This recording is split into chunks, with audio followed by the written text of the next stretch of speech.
बीड जिले के परड़ी में पशुसंवर्धन विभाग की ओर से आयोजित मेगा एक्सपो में मुख्यमंत्री देवेंद्र फडणवीस ने प्रदर्शन का निरीक्षण किया।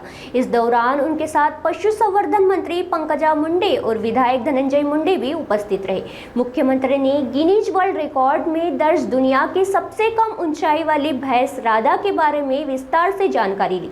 साथ ही उन्होंने विभिन्न पशु प्रजातियों और उनकी विशेषताओं को भी जाना। इस अवसर पर मुख्यमंत्री ने कहा कि पशुपालकों की समृद्धि, पशुधन की संरक्षण और विभिन्न नस्लों के संवर्धन के लिए राज्य सरकार हर संभव सहायता प्रदान करेगी। सुरुवातीला तर धन्यवाद ज्यांनी आम्हाला इथं येण्याची संधी दिली। महापूजन एक्सपो मध्ये कमिशनर ऑफिस पुण्याला आम्हाला इथं आमंत्रित करण्यात आलं, त्यांचे पहिल्यांदा धन्यवाद।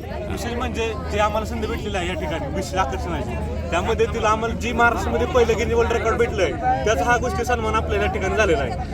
वर्ल्ड रेकॉर्ड म्हणजे महाराष्ट्रामध्ये पहिलंच भेटलेलं आतापर्यंत। काय सांगेल, कोणती जात आहे, कशा पद्धतीचं दूध देण्याची पद्धती काय, आईची उंची कशी आहे?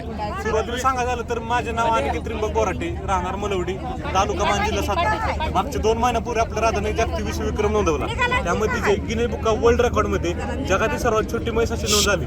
विशेष म्हणजे तिची उंची 2 फूट 8 इंच, वजन 290 किलो, आता ते 3.5 वर्ष झालेले आहे। आतापर्यंत राधाने 25 कृषी प्रदर्शने केली, त्यामध्ये महाराष्ट्रामध्ये तसे महाराष्ट्र बाहेर आपल्याला कर्नाटक या ठिकाणी जाण्याची संधी भेटली। विशेष म्हणजे आता ह्या प्रदर्शनानंतर ज्या रिसर्चवरती आता तिचा फोकस राहून ज्या पुंगनुचा तुम्ही छोट्या छोट्या गायी बघतात, त्याच पद्धतीनं आता राधाची ह्या कमी उंचीची आपण म्हैस तयार करण्याचा आपला प्रयत्न आहे। विशेष म्हणजे तिच्या एवढ्या उंचीमुळे आता ती आपल्या महाराष्ट्रपुरी महाराज राहिलो, तिची आताची परिस्थिती अख्खी जगभर पसरली आहे। तिचा खोराकामध्ये तिला आम्ही मक्काचा भुसा, गव्हाचं पीठ, शेंगदाणा पेंड दिली जाते।